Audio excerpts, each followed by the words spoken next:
मैं हूं कहकशां और आज के वीडियो में एक बहुत ही बेसिक सा टॉपिक मैं आपके सामने लेकर आई हूं जिसका नाम है भारत का भौतिक स्वरूप यानी कि physical feature of India. Bharat जो है हमारा देश वो विश्व का 7वां बड़ा देश है और भारत के पास एक बहुत ही बड़ा भौगोलिक प्रदेश है और भारत की जो फिजियोग्राफी है उसमें काफ़ी विविधता पाई जाती है। हम देखते हैं कि भारत में जो है वो पर्वत भी पाए जाते हैं, पठारी भाग भी पाए जाते हैं, तटीय मैदान भी पाए जाते हैं, मरुस्थल भी पाया जाता है, आइलैंड्स भी पाए जाते हैं। इस तरह हमारा देश भारत जो है वो भौतिक स्वरूप में विविधताओं से भरा हुआ है। तो चूंकि ये बहुत ही बेसिक टॉपिक है कि और इससे बहुत सारे क्वेश्चन सभी कॉम्पिटिटिव एग्जाम्स में निकलते हैं और ये एनसीईआरटी के क्लास 9 का चैप्टर 2 है ज्योग्राफी का। तो आइए आज की क्लास में हम लोग इसी को पढ़ने वाले हैं, बहुत ही अच्छे से एक्सप्लेन करके पढ़ेंगे और बहुत ही समझ के पढ़ेंगे। तो सबसे पहले देखिए कि जो भारत के फिजिकल फीचर्स के बेसिस पर यानी फिजियोग्राफिक के बेसिस पे भारत को मुख्यतः 6 भागों में डिवाइड किया गया है। सबसे पहले उत्तर से शुरू करेंगे, नॉर्थ साइड से। तो उत्तर में सबसे पहले आएगा हमारा हिमालय पर्वत श्रृंखला, द ग्रेट हिमालय माउंटेन, जो कि भारत में पश्चिम से लेकर पूर्व में फैला हुआ है। पश्चिम में ये सिंधु नदी यानी इंदस रिवर से शुरू होता है और पूर्व में भारत में ब्रह्मपुत्र रिवर तक जाता है।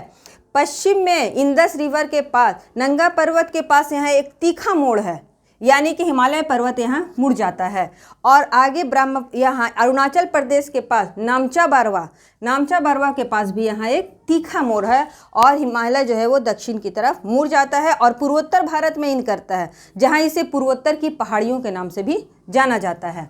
दूसरा वाला जो पार्ट है हमारा वो है उत्तरी वृहत मैदान, नदर्न प्लेन, यानी कि हिमालय से निकलने वाली नदियों ने इस मैदानी भाग का निर्माण किया है जो विश्व की सबसे उपजाऊ मैदानी भागों में से एक है। तीसरा जो पार्ट है वो है प्रायद्वीपीय पठार, ये जो देख रहे हैं भारत का दक्षिण वाला भाग जो है वो गोंडवाना लैंड का बना है और ये प्रायद्वीपीय पठार कहलाता है यानी कि पेनिनसुलर प्लेट्यू, इसे दक्कन का पठार के नाम से भी जाना जाता है। चौथा जो है हमारा वो है भारतीय मरुस्थल, भारत के पश्चिमी भाग में पाया जाता है एक बड़ा ही the great Indian desert, Bharat का एक मरुस्थल जिसे थार मरुस्थल के नाम से जाना जाता है।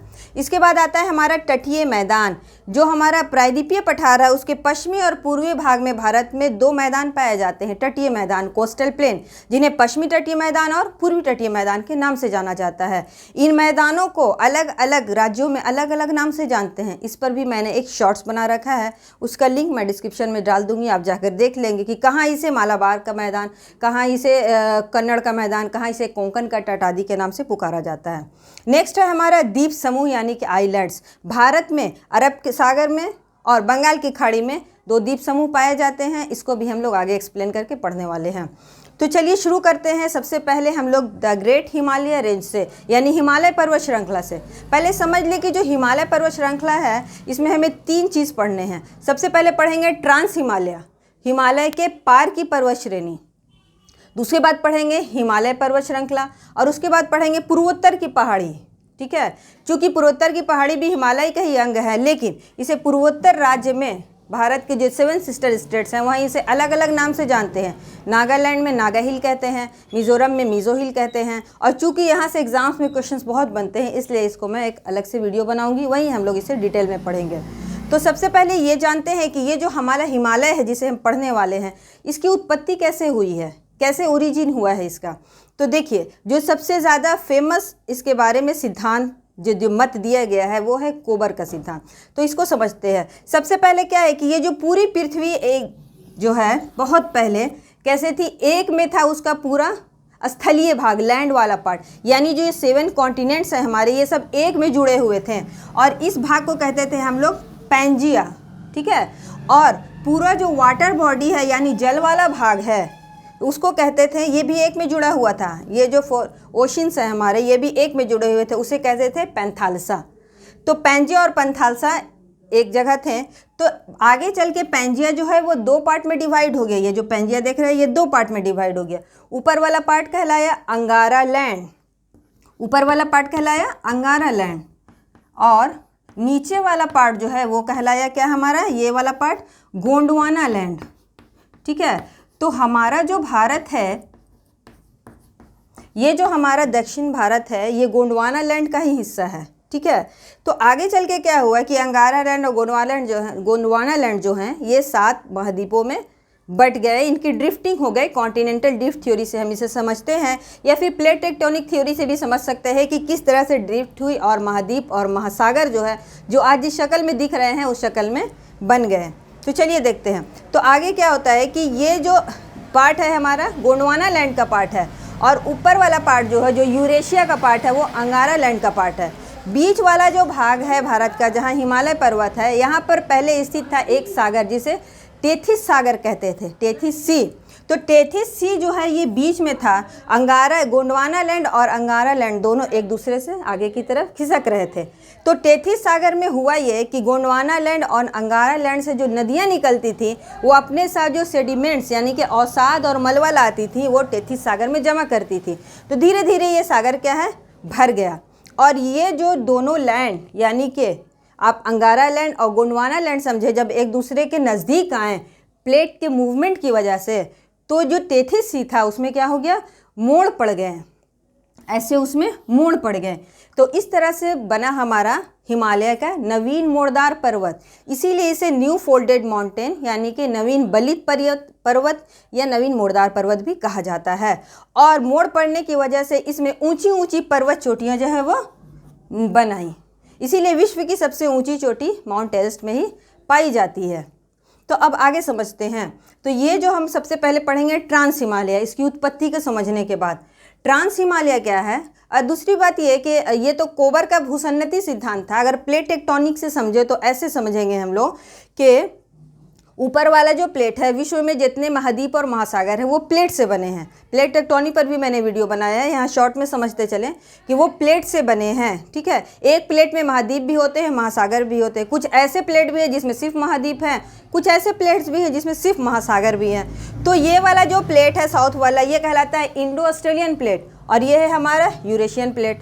तो यूरेशियन प्लेट और इंडियन प्लेट जब एक दूसरे के नज़दीक आए तो क्या हुआ, जो भारी प्लेट होते हैं, प्लेट को समझेंगे ऐसे हम लोग। मान लीजिए कि हमने ये प्लेट बनाया, तो ये प्लेट क्या है कि जब दो प्लेट एक दूसरे के सामने आते हैं, ठीक है, तो जो भारी प्लेट होता है वो हल्के प्लेट के नीचे उसका सबडक्शन हो जाता है, वो नीचे चला जाता है, और बाद में उसका मलबा जो है उठकर ऊपर चला आता है मोड़ पड़ने के बाद। तो इस तरह से भी फोल्डेड माउंटेन का निर्माण होता है। चलिए अब आगे देखते हैं। आगे देखेंगे कि जो ट्रांस हिमालय है हमारा, उसमें 3 समानांतर श्रेणियां हैं जो कि जम्मू कश्मीर में पाई जाती है। 3 श्रेणियां कौन कौन सी हैं मुख्य रूप से? पहला है सबसे उत्तर में काराकोरम श्रेणी, उसके बाद है लद्दाख, उसके बाद है जास्कर। एक और श्रेणी है कैलाश श्रेणी, जो कि भारत में नहीं तिब्बत में पाई जाती है, और कैलाश श्रेणी पर ही पाया जाता है मानसरोवर झील, जहाँ से निकलती है हमारी ब्रह्मपुत्र या सांपोर नदी। आगे देखते हैं, काराकोरम श्रेणी जो है इसी पर स्थित है गाडविन आस्टिन यानी कि K2, ये देख रहे हैं K2, जिसकी ऊंचाई 8611 मीटर है। यह विश्व की दूसरी सबसे ऊंची चोटी है, जबकि ये भारत की सबसे ऊंची चोटी है। लेकिन फिलहाल ये वाला जो पोर्शन है इंडिया का, वह POK यानी पाक ऑक्यूपाइड कश्मीर में आता है। इसीलिए अभी हम लोग वर्तमान में कहते हैं कि भारत की सबसे ऊँची चोटी गाडविन आस्टिन नहीं बल्कि कंचनजंगा है, जो सिक्किम में है, कंचनजंगा। आगे देखें, काराकोरम श्रेणी के दक्षिण में स्थित है, ये देख रहे हैं लद्दाख श्रेणी। ठीक है, काराकोरम और लद्दाख के बीच से बहती है श्लोक नदी, जो कि सिंधु यानी इंदस की सहायक नदी है। लद्दाख और लद्दाख के दक्षिण में है, ये देख रहे हैं, ये जास्कर श्रेणी, और लद्दाख और जास्कर के बीच से बहती है इंदस नदी यानी कि सिंधु नदी, और सिंधु नदी के तट पर बसा हुआ है लेह शहर, जो कि लद्दाख की राजधानी लेह है। और बहुत बार एग्जाम्स में क्वेश्चन घुमा घुमा के पूछते हैं कि लेह शहर किस नदी के तट पर बसा हुआ है। तो लेह जो है वो इंदस नदी के तट पर बसा हुआ है। तो ये है ट्रांस हिमालय। ट्रांस हिमालय को और कुछ समझना चाहते हैं, उससे रिलेटेड और भी कुछ पॉइंट्स हैं जिस पर मैंने एक शॉर्ट्स बना रखा है, उसका लिंक मैं अपने डिस्क्रिप्शन में दे दूँगा, आप वहाँ जा करके देख सकते हैं। चलिए, ट्रांस हिमालय के नीचे आता है हमारा हिमालय पर्वत श्रेणी, जिसे हम महान हिमालय कहते हैं। तो ये जो हमारा ट्रांस हिमालय है और महान हिमालय, इन दोनों को अलग करने वाला जो भाग है, ये वाला जोन कहलाता है हमारा शचर जोन। क्या कहलाता है? शचर जोन, याद रखेंगे। चलिए अब हिमालय पर्वत श्रेणी को देखते हैं। हिमालय पर्वत श्रेणी में 3 समानांतर श्रेणियां हैं, यानी 3 पैरेलल रेंजेस हैं। तो सबसे उत्तर यानी सबसे नॉर्थ की जो हिमालय की पर्वत श्रेणी है वो कहलाती है महान हिमालय, ग्रेट हिमालय। इसको हिमाद्री हिमालय भी कहते हैं, और इसको क्या कहते हैं? कि ये वाला जो पार्ट है हिमालय का, ये सबसे ऊंचा पार्ट है। इसकी ऊंचाई 6000 मीटर के लगभग है, औसत ऊंचाई। और यहीं पे पाई जाती है विश्व की लगभग सभी ऊंची चोटियाँ, जैसे माउंट एवरेस्ट, कंचनजंगा, मकालू, धौलागिरी, इसके अलावा नामचा बारवा, नंगा पर्वत और अन्नपूर्णा जैसी ऊंची चोटियाँ महान हिमालय पर ही पाई जाती है। ये जो हिमालय, पूरे हिमालय का जो एरिया है, इसकी सबसे ज़्यादा चौड़ाई जो है वो कश्मीर के एरिया में, कश्मीर हिमालय में पाई जाती है, जहाँ इसकी चौड़ाई लगभग 400 किलोमीटर है। और इसके सबसे कम यानी सबसे संकुचित भाग जो है वो अरुणाचल प्रदेश के पास है, और यहाँ इसकी चौड़ाई घटकर 150 किलोमीटर हो जाती है। भारत में पूरे हिमालय पर्वत की कुल लंबाई लगभग 2400 किलोमीटर है, और ये धनुष की आकृति में भारत में, आर्क के शेप में भारत में फैला हुआ है। आगे देखते हैं। हिमालय, महान हिमालय की जो चोटियां हैं, ये अधिक ऊंचाई के कारण क्या है, सालों भर बर्फ से ढकी रहती हैं, इसलिए यहाँ बहुत सारे ग्लेशियर्स भी पाए जाते हैं महान हिमालय पे। महान हिमालय की अगर आप सुंदरता या उसकी खूबसूरती को देखना चाहते हैं तो वो सब के सब उसकी चोटियों में जो बर्फ़ है उसी में छुपी हुई आपको नज़र आएगी। चलिए अब आगे देखते हैं। महान हिमालय के दक्षिण में स्थित है मध्य हिमालय, उसे हम लोग क्या कहते हैं, हिमाचल हिमालय भी कहते हैं और लेज़र हिमालय भी कहते हैं। तो ये जो मध्य महान हिमालय है और इसके दक्षिण में स्थित है मध्य हिमालय, तो महान हिमालय से मध्य हिमालय को जो अलग करता है वो कहलाता है मेन सेंट्रल थ्रस्ट। याद रखेंगे, मेन सेंट्रल थ्रस्ट द्वारा महान हिमालय मध्य हिमालय से अलग होता है। मध्य हिमालय में कई श्रेणियाँ, पर्वत श्रेणियाँ अलग अलग पाई जाती हैं, जैसे पीर पंजाल श्रेणी, मसूरी श्रेणी, इसके अलावा धौलाधार श्रेणी, नागटिब्बा श्रेणी, महाभारत श्रेणी आदि। इसमें नागटिब्बा और महाभारत श्रेणी जो है वो नेपाल में पाई जाती है।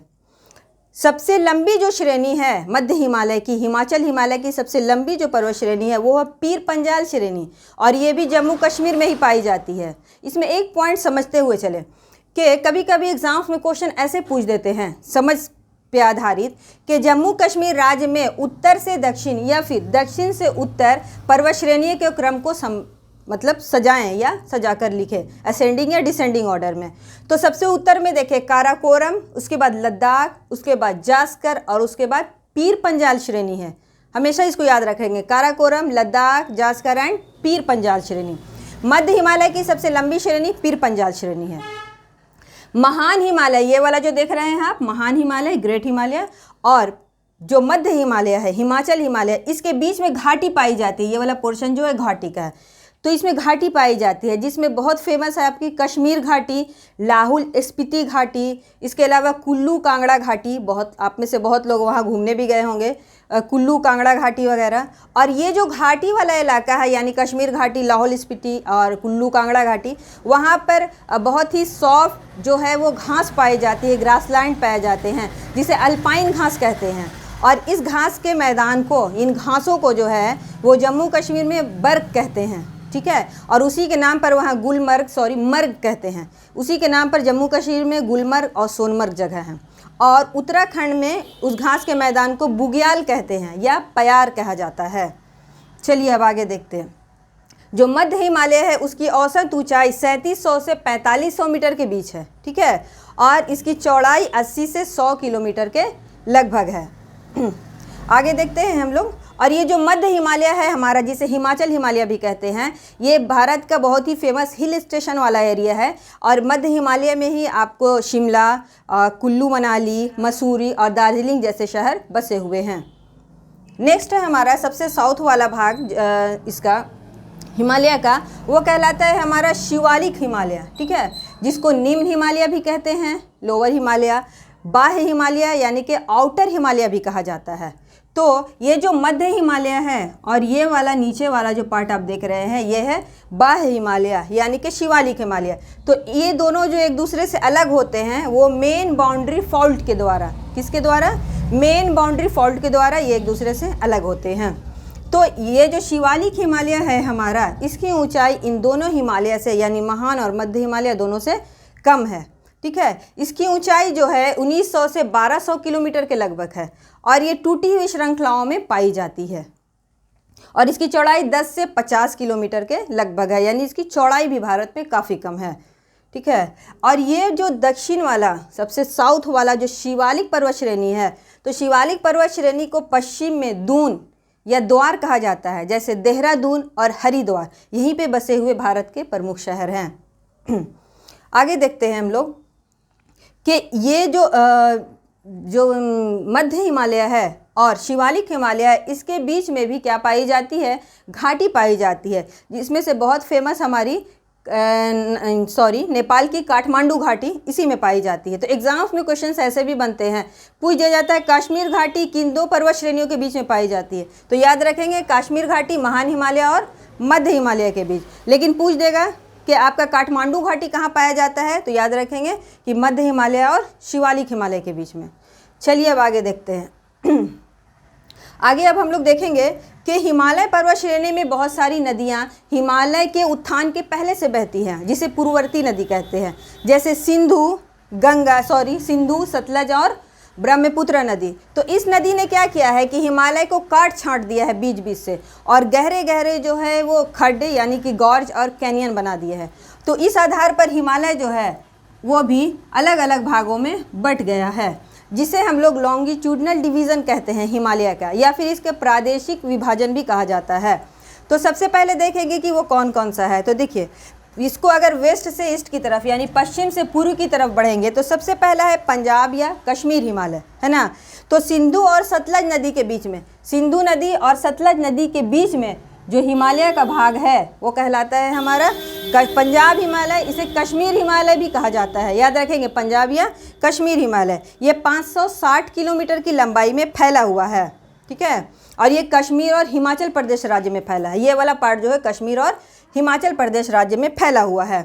दूसरा है हमारा कुमायूं हिमालय। कुमायूं हिमालय कहाँ से है, तो ये सतलज और काली नदी के बीच में, सतलज और काली नदी के बीच में कुमायूं हिमालय फैला हुआ है। यह 320 किलोमीटर की लंबाई में फैला है ना। और ये उत्तराखंड राज्य में फैला है, और इसकी सबसे ऊंची चोटी जो है वो नंदा देवी है। तीसरा देखेंगे वो है नेपाल हिमालय। नेपाल हिमालय जो है काली और तीस्ता नदी के बीच में, काली और तीस्ता नदी के बीच में नेपाल हिमालय है। और नेपाल हिमालय जो है इसकी लंबाई 800 किलोमीटर है। नेपाल हिमालय की लंबाई 800 किलोमीटर है, और यहीं पर सबसे ऊंची ऊंची चोटी पाई जाती है, जैसे माउंट एवरेस्ट और कंचनजंगा वो नेपाल हिमालय में ही पाई जाती है। और लास्ट है हमारा असम हिमालय। तीस्ता और दिहांग नदी, तीस्ता और दिहांग नदी के बीच में असम हिमालय पाया जाता है, और इसकी लंबाई 720 किलोमीटर है, ठीक है। तो आज के लिए इतना ही। हिमालय से रिलेटेड नेक्स्ट वीडियो में समझेंगे हम लोग उत्तरी भारत के मैदान, प्रायद्वीपीय पठार और मरुस्थल, तटीय मैदान और द्वीपों के बारे में। एक एक करके मैं वीडियो बनाऊंगी ताकि इसको समझने में आसानी हो। आज के लिए इतना ही। Thank you and take care.